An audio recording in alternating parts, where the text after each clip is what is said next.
Today I'll be showing you how to install these things right here. This is a helper spring or add-a-leaf or whatever you want to call it, leaf helper spring. It has a bunch of names, but this is what it is, and depending on the setting you use, and I'll show you how to decide that, you can get 800, 1,000, or well, 800, 1,200, or 1,500 pounds out of this puppy. So I'm adding 1,500 pound load capacity to this thing. I have a small truck.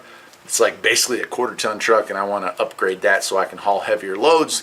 Lumber mostly, some concrete, stuff like that. So as you can see, this one's already installed. This is what the finished product's going to look like. Here's some pictures of what the kit looks like. Now these are very inexpensive. I paid less than $30 for this on eBay, and with free shipping. Can't beat that, right? Here's a picture of all the gear that you're going to need. And install is super simple, man. You're going to have to raise the rear of the truck off the ground. Now what's weird is you don't want to lift it by the axle here, because that would compress the springs. You want the springs to be unloaded when you install this kit. So you're going to want to lift it by the pinch welds or by the frame if it's a frame-on truck. So you're going to want to do that. But as far as tools go, well, other than jacking it up and putting a jack underneath it, you're only going to need a 19 and 2/13. So not a complicated task at all. So again, here's a picture of the tools and the stuff you're going to use there. No big deal, right? Let's go ahead and I'll move the camera to the other side there and we'll get started, okay? Okay, so the first thing you're going to want to do is determine how much weight you want to put in this thing, and that is simple enough. You have this little piece right here, and you have this piece right here, and you're going to be putting it in there in one of a few spots, right? So it sits like this. Well, you have two holes here. Are you going to put it here for lower capacity? Are you not going to have any at all, or are you going to put it here for higher capacity? I'm going to be putting it here. So that is where your first step is going to be, right? Second is going to be determining placement. I'm going to put mine right about there because I want it to clear. I don't want to interfere with brake lines. I don't want it to interfere with shocks or anything to do with anything that's already existing. So you're going to find a good spot for it. This one, luckily, pretty clear, pretty good spot there. So I'm going to go ahead and get my nuts and bolts ready. I'm going to put this side in first, and then I'll put that side in second. And we'll be going right along here. Like I said, this is not a difficult job.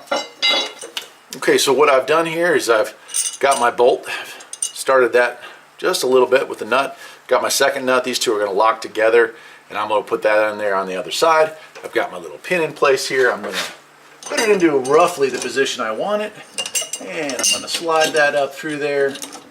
Once I've got that started, now that I've got it all the way up, I can move that back.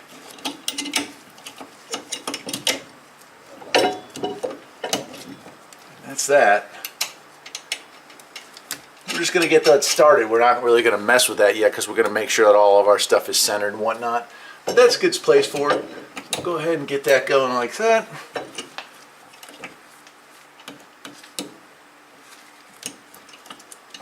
And then we'll work on this side. This side is very similar.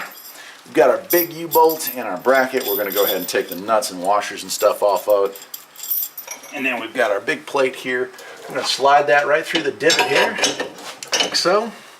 Lay our bracket down on top, and then it's just a matter of putting in lock washers, regular washers, and nuts on each one of those. Whoops. Once you get one started, you can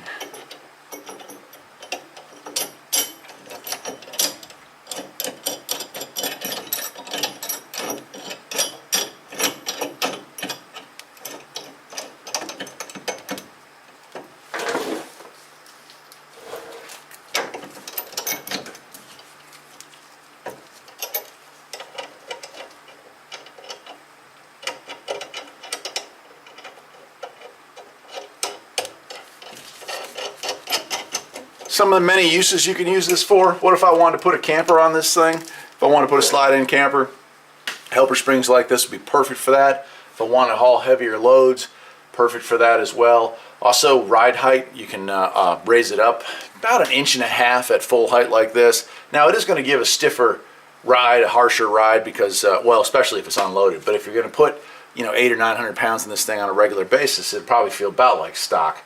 So that's it. So I'm going to go ahead, make sure that everything is centered up here, and then I'm going to tighten everything down, and that's really as simple as it is. I'm using 19 ratcheting wrench, so this doesn't take very long.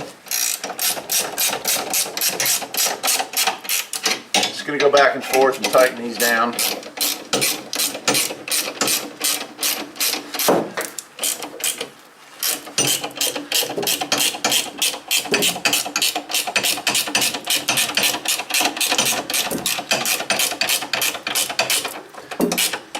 I am actually thinking about making a custom camper, a slide-in camper, a home-built camper for this. So this is part of the upgrades that are necessary for that to work out, because there's no way that stock suspension is going to be able to handle all that weight.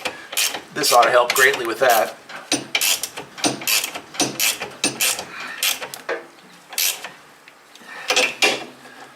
Just a reminder, you want to make sure that this is centered fairly well in these. This is totally perfect. This one's, yeah, they're both really good. So that's nice. Just another reminder, I have this up in the air on a lift. You do not need to have this on a full-fledged lift. Set of jack stands will do this job just as good. I'm just doing this because I have it. Makes it easier. Also makes it really easy to show what I'm doing as I do it. That's it.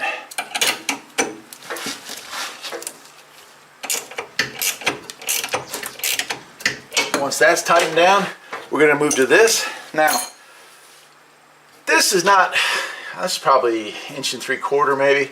That's 2 1/8 on this. If it's less than 2 1/2, this piece here is actually quite smushable. And that's exactly what they want you to do. So we're going to be smushing that down as we tighten it. And I'll go ahead and tighten that down. I've got my 2/13s. Gonna just hold this 13 while I tighten this one down. By the way, if you don't have ratcheting wrenches, oh man, they're so good. Get yourself some ratcheting wrenches, you won't regret it. And that's it. Was that easy enough? Beautiful, right? So there it is. Pretty well, I would say, to do both start to finish, you're looking at a half hour at most. So a very easy project. Probably take you just as long to raise the vehicle up and put it safely on jack stands as it will to install these. That's it for today. I am Eric, the owner of Farpoint Farms. Hope you got some usefulness out of this video. If you did, perhaps you will think about liking and subscribing. I'll see you next time. Take care.